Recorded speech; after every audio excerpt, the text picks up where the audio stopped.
សួស្តីបងប្អូនទាំងអស់គ្នាចាថ្ងៃនេះខ្ញុំមានបង្អែមមួយមុខគឺបង្អែមដំឡូងសាគូគ្រាប់ចារហ័តដងគឺវាមានដឡូងមានត្រាវមានអីគឺបង្អែមចាប់ឆាយតែនេះខ្ញុំមានតែដឡូងទេគឺខ្ញុំហៅដឡូងបង្អែមដឡូងសាគូគ្រាប់ចាឥឡូវហ្នឹងដំបូងហ្នឹងយើងមានសាគូគ្រាប់ហ្នឹងយើងអាចត្រាំក៏បានយើងអាចគ្រាន់តែលាងទឹកក៏បានដែរ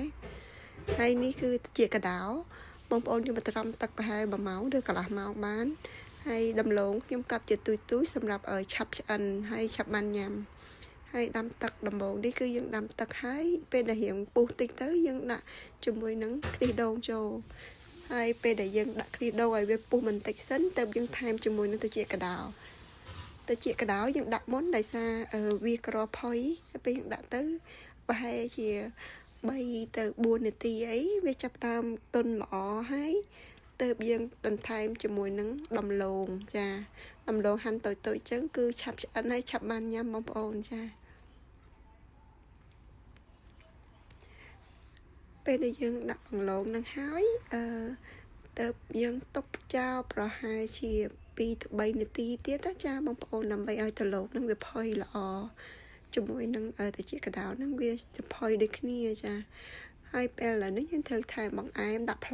អែមគឺខ្ញុំថែមជាមួយនឹងcondensed milk គឺទឹកកកខាប់ដាក់1 ល្ព្រាទៅដើម្បីឲ្យវាឈ្ងុយឆ្ងាញ់បន្ថែមជាតិផ្អែមឆ្ងាញ់ពីលើនឹងហើយនេះដែរបងប្អូនពេលដែលយើងដាក់អាហ្នឹងហើយខ្ញុំដាក់ស្ករស2 វែកកន្លះតែវែកហ្នឹងគឺវែកតូចល្មមតែបងប្អូនមិនមែនវែកធំទេណាបើបងប្អូនចូលចិត្តផ្អែមខ្លាំងជាងហ្នឹងបងប្អូនអាចភ្លក់ទៅហើយខ្ញុំចូលចិត្តល្មមដាក់ប៉ុណ្្នឹងគឺល្មមហើយបន្តមកទៀតថែមមួយចិបអំបិលទៅបងប្អូនចាដើម្បីឲ្យបង្អែមយើងមុតល្អចុងក្រោយនេះយើងពេលដែលយើងទុកវាចោលប្រហែលជា 3-4 នាទីដូចខ្ញុំបានប្រាប់អញ្ចឹងយើងថែមជាមួយនឹងសាគូគ្រាប់ដែលយើងបានលាងទុកនឹងហើយដាក់ចូលទៅពេលដែលវាពុះ